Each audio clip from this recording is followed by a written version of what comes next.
Hello, manos, Mano Dal Ponte, Humanos Radio Show na 92, a música nos conecta e as boas entrevistas nos conectam aqui na 92. 984410010, manda o WhatsApp pro Maninho, participa aqui do Manos Radio Show, até porque hoje o papo é sério. Eu quero saber se você tem dúvidas sobre planejamento sucessório. O cara que tá aqui é bruxo, grande amigo, você tem ouvido a voz dele há bastante tempo, acho que uns 2 meses já, é isso mesmo, João Paulo Mondardo Rocha? 2 meses já? Boa tarde, mano, tudo certinho? Creio que sim, creio que seja 2 meses já no 92 aqui, né? Se liga no que é legal, é isso mesmo? Isso mesmo, olha, fique ligado no que é legal. Fique ligado no que é legal, o quadro aqui na 92, você tem dado muitas dicas, né? Dicas sobre o universo do direito, não só de planejamento sucessório, na verdade foi o que você menos falou até agora, né? Exato, mas aí vem novidade por aí, né? Já tem coisa nova aí? É, tem coisa nova aí. Tá, e você me provocou, você falou assim, mano, vamos falar sobre planejamento sucessório. Aí você colocou aqui, ó, prevenção a respeito de transmissão de bens para herdeiros obrigatórios, filhos, netos e esposa. Primeiro ponto, eu tenho uma dúvida. O meu pai pode me tirar do testamento e isso vale legalmente ou não? Então, mano, o que a gente pode falar? Primeiro de tudo, o testamento é um dos modelos de planejamento sucessório. Tá. É o mais clássico, porém, aos meus olhos, ele é um tanto quanto defasado. Ah, é? Isso é antigão já? É antigo testamento. E é assim, vamos dizer que ele é como se fosse um documento que apenas serve para comprovar que tais bens, uma casa, uma conta num banco, um automóvel, está destinado a uma pessoa. Mas quando que nessa tua pergunta, pode haver sim uma exceção de um pai retirar da sucessão, da herança, no caso, um dos filhos, mas aí deve haver uma ameaça de morte, uma tentativa de homicídio. Tá, não é só o pai botar lá que não quer mais o cara lá, não é assim? Porque pelos termos jurídicos, os filhos são chamados de herdeiros obrigatórios, certo? Então daí não podem ser afastados da herança. Tá, mas vamos lá, o que é então quem são herdeiros obrigatórios? A esposa, por exemplo, é um herdeiro obrigatório também? Então, vai depender muito do regime de bem que foi adotado no casamento. Tá. Porque, por exemplo, ela é uma herdeira obrigatória na separação total de bens. Agora, na questão de ela ser casada na comunhão universal de bens, ela não é uma herdeira, ela é uma meeira.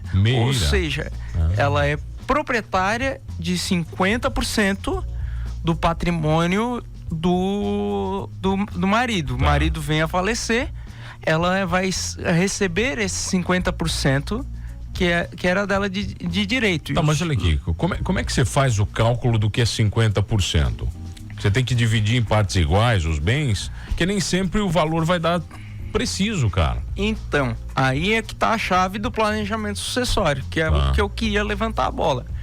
Existem N situações que pode ocorrer o planejamento sucessório.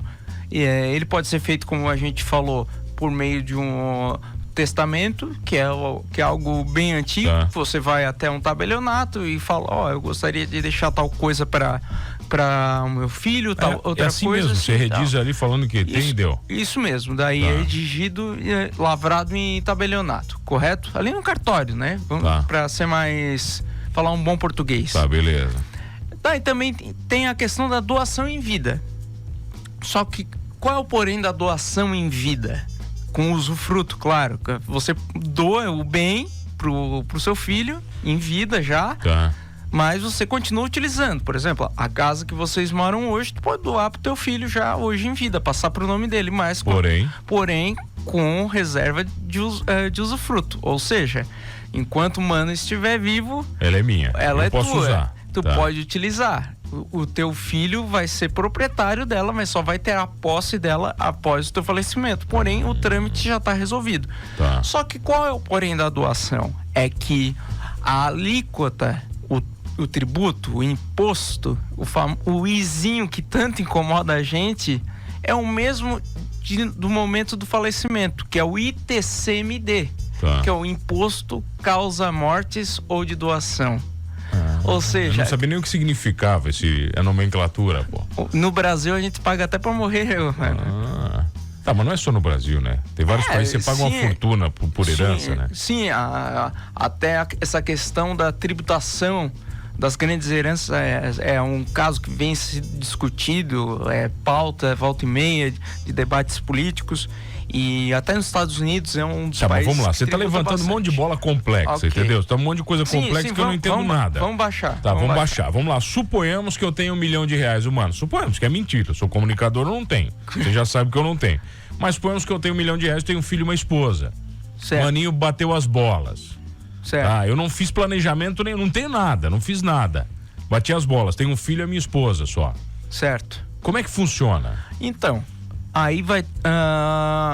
para ocorrer a transmissão, que é chamada, ou seja, passar esse valor, seja ele real, em nota de dinheiro mesmo, espécie, bens, né? Ou de bens, tem que ser aberto um inventário.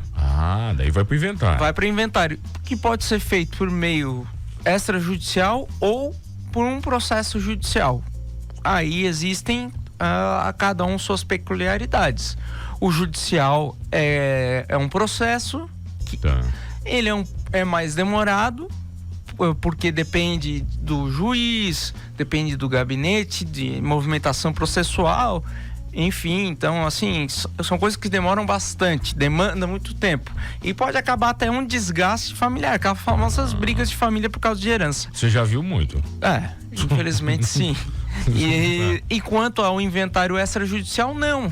É diretamente a um cartório e aí é feito o inventário na forma extrajudicial, que é muito mais célere, é um pouco mais custoso, porém a questão se soluciona muito mais rápido. É mais tranquilo.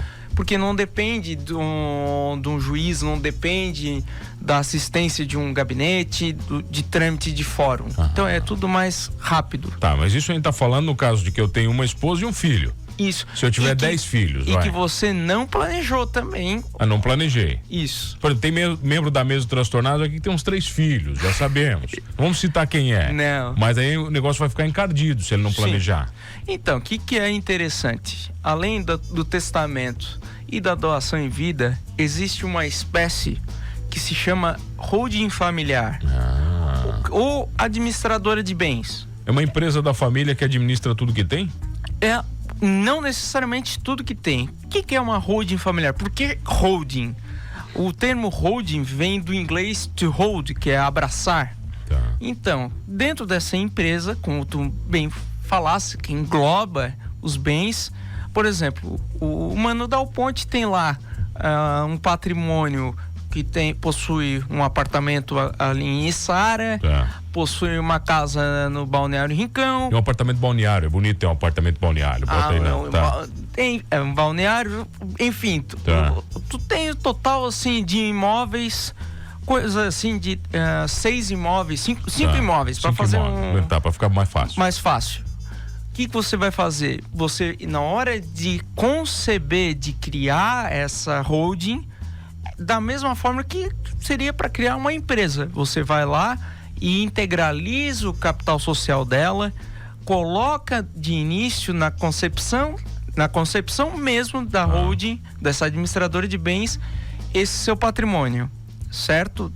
Daí você é o sócio único, ela é uma empresa individual, hoje chamada de Eireli, né? Então, o que daí você pode fazer para antever a situação do inventário? Porque no final das contas a sucessão vai se dar igual, né? Tu só vai, em vez de pegar e fazer aquele 1 milhão usado no inventário judicial ou extrajudicial, vai parar por questão das cotas da empresa. Então você pode pegar e em vida fazer uma doação das cotas dessa empresa, da holding, para os seus herdeiros. Mas eu faço uma holding no meu nome, primeiro nome do mano. Claro. Eu não abro com a minha esposa. Então, posso abrir ou não? É que daí depende do seu, volto a falar, depende do regime. Do regime de bens. Regime de bens.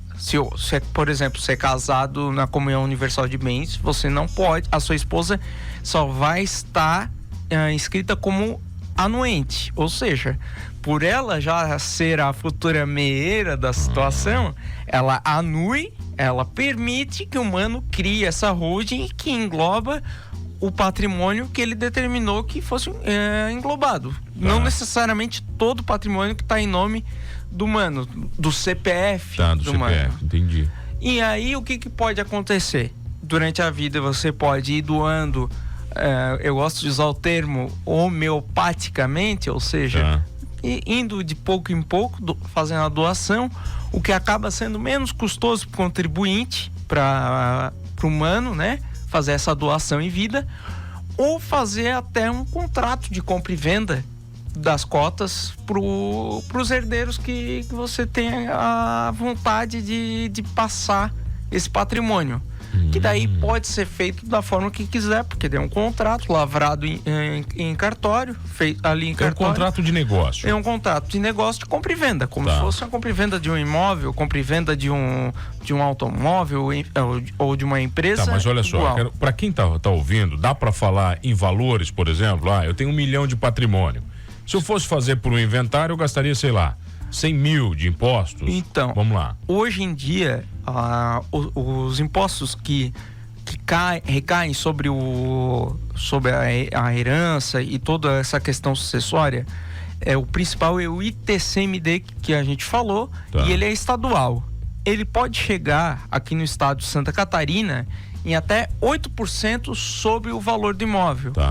E pela última vez que eu visualizei, era um valor acima de 150 mil o imóvel. Entendi. Então, a partir disso, daí um herdeiro direto, no caso seu filho, pagaria, por exemplo, o imóvel, só tens um filho. 1.080.000 de imposto. Isso. Aí ele vai pagar 8%, 80 mil de imposto. Caraca. Aí tem que pagar mais emolumento para cartório, tem que pagar taxa para conseguir retirar um documento ali e outra coisa.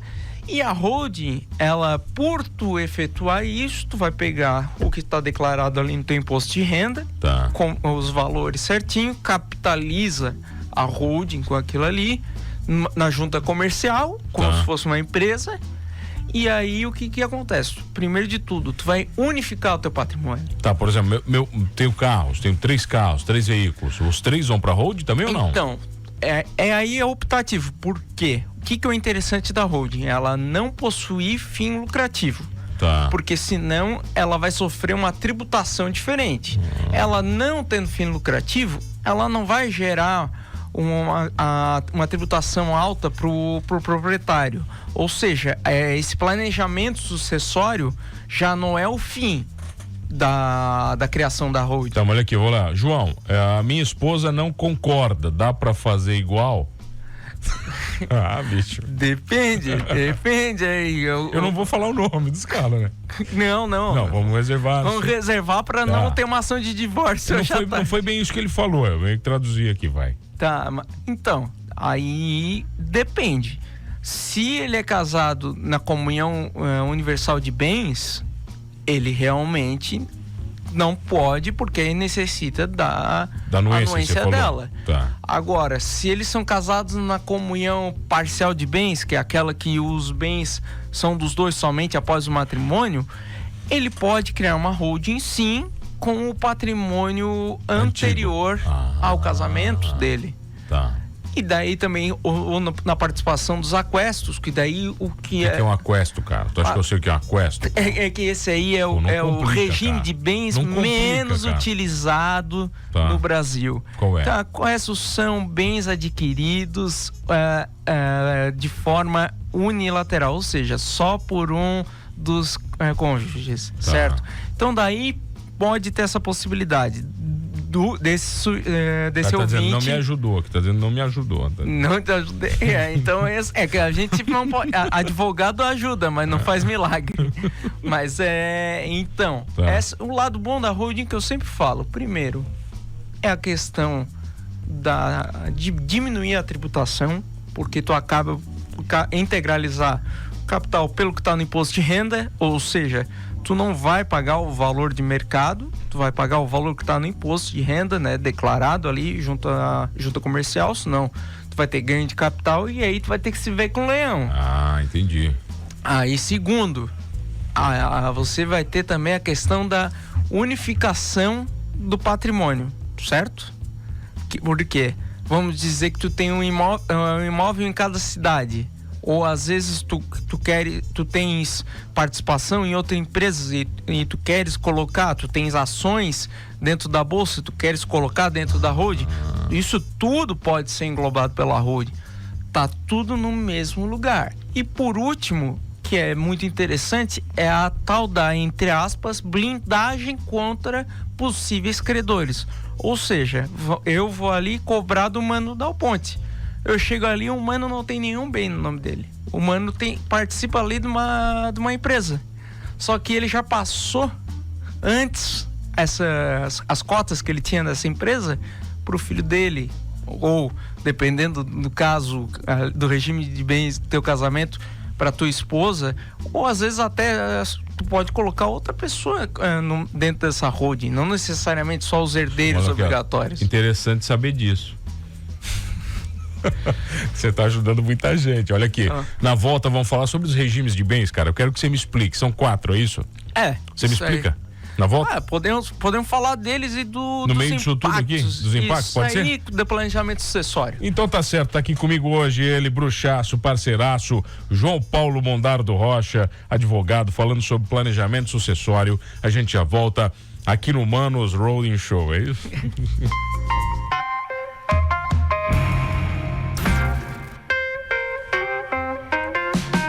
Voltamos, senhores humanos, Radio Show na 92, a música nos conecta, o direito nos conecta, os nossos direitos e os nossos deveres nos conectam aqui na 92. Quero mandar um beijo pra Dona Doris, você conhece ela? Dona Doris é minha puxa-saco aqui já agora, tá mandando um WhatsApp pra mim aqui. A Dona Doris conhece ela há bastante tempo. Se tu chamar ela aqui, é capaz de ela virar o âncora e tu sentar aqui nesse lugar. Ela vem pra me contar a história, se eu convidar? Vem. Vem? E olha, daí tem que ter o programa inteiro pra ela. Então, porque eu nem gosto de falar muito, imagina a professora de inglês. Eu acho que vai ser convocada, então. A senhora considere-se convocada para vir aqui bater um papo comigo. João Paulo Mondardo Rocha, advogado, especialista em tanta coisa, direito, né, cara? De família, empresarial, planejamento sucessório, mas o foco mesmo é planejamento sucessório. Planejamento sucessório. Tá, rapidinho você falou para mim que ia me explicar os 4 regimes de bens, pra galera se localizar. Vamos lá. Isso aí. Então, o de praxe, ou seja, o que decidi me casar. Vou ali no cartório com a minha companheira, meu companheiro, para nos casarmos. Aí então, se eu não opto por nenhum regime, o próprio cartório vai determinar a comunhão parcial de bens. Ou seja, a partir do matrimônio, a partir dessa data que é feito o casamento, todos os bens adquiridos pelos dois vai ser dos dois. Herança entra ou não? Não. A herança é somente do cônjuge que recebeu a herança. Mas mesmo depois do regime. É mesmo depois do regime, porque entende-se que a herança é um bem anterior ao casamento. Entendi. Beleza. Certo? Mas aí num caso isso é comunhão parcial. Isso, comunhão parcial. Então, aí existe a comunhão universal de bens. O que é a comunhão universal de bens?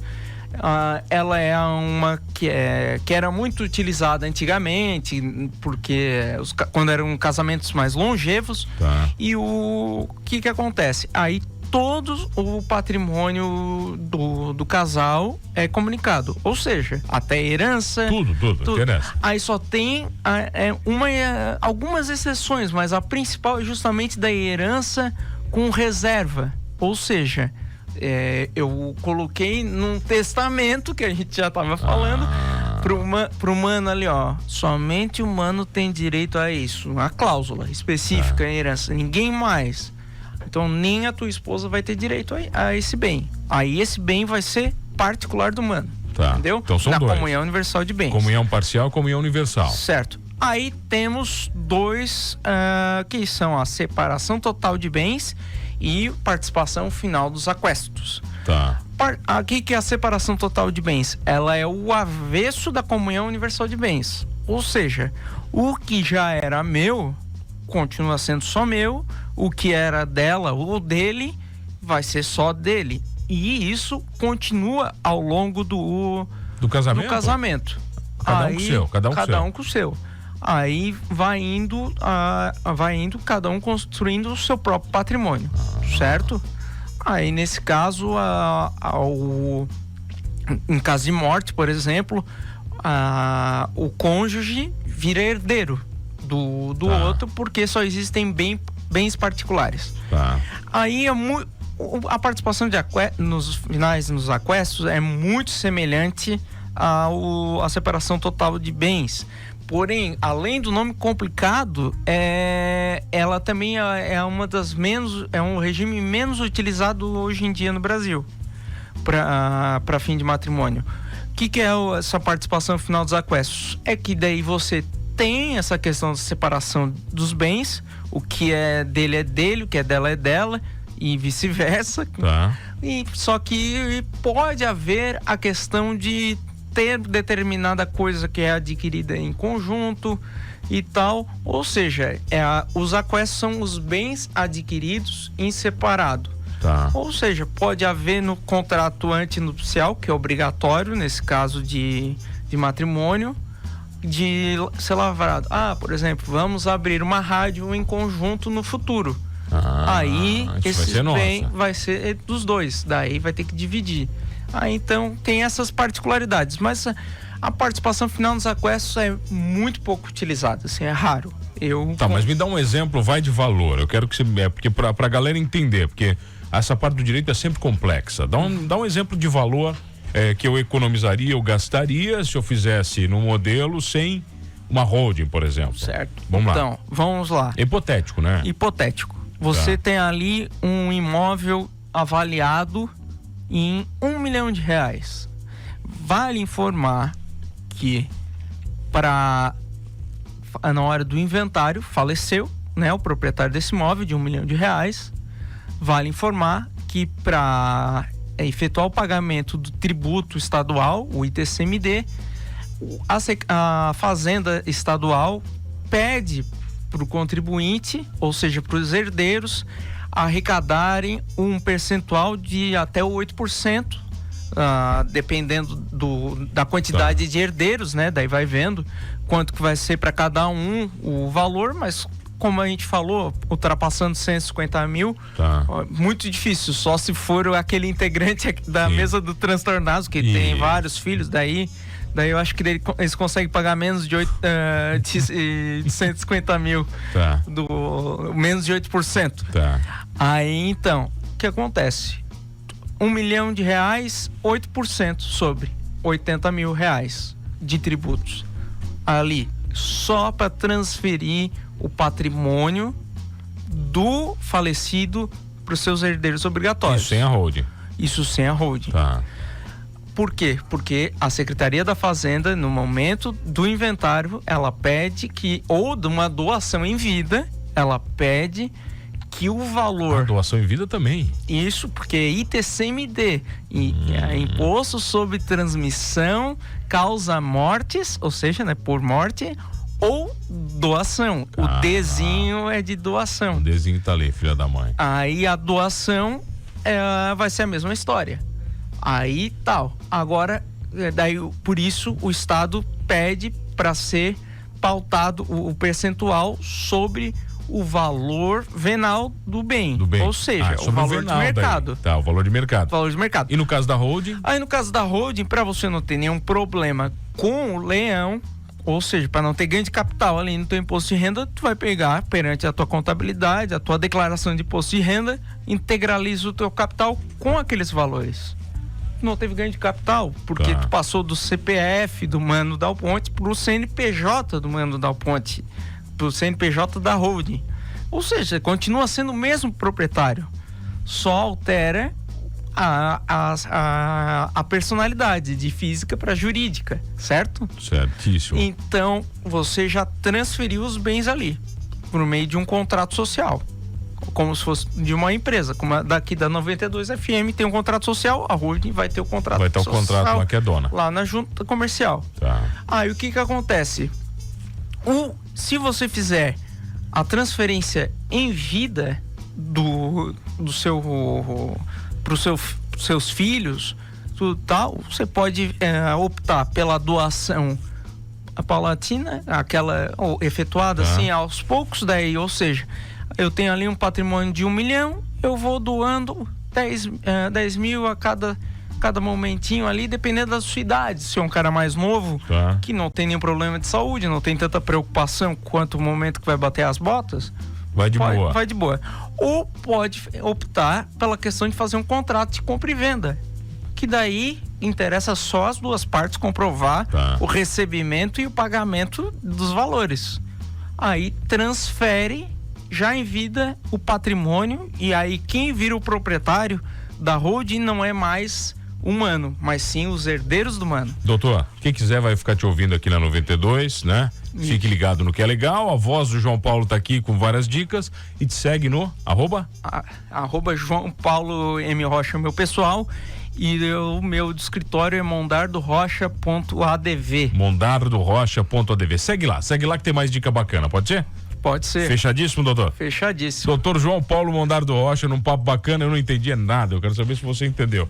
A única coisa que ele falou bom aqui é que você paga menos imposto. Se eu gostei, doutor. E para finalizar, então, para que a pessoa possa entender, após a criação da holding, a pessoa só vai efetuar o pagamento, fazendo daquela forma que eu falei do contrato de compra e venda, só vai fazer os pagamentos dos emolumentos de cartório. Ou seja, para pegar e lá e lavrar a escritura de compra e venda das cotas da holding, bem como pagar as custas da junta comercial. E, claro, daí você procura o seu advogado de confiança, o seu contador de confiança, e daí eles vão estipular os honorários, e esse vai ser o gasto. Não vai ter que pagar 80 mil reais nesse caso, que você pagaria no inventário de R$1 milhão. Doutor João Paulo Mondardo Rocha, num papo bacana aqui no Manos Radio Show. Obrigado a você que está comigo todas as tardes. Não esqueça de uma coisa, nesse programa, adoramos a verdade, somos todos humanos.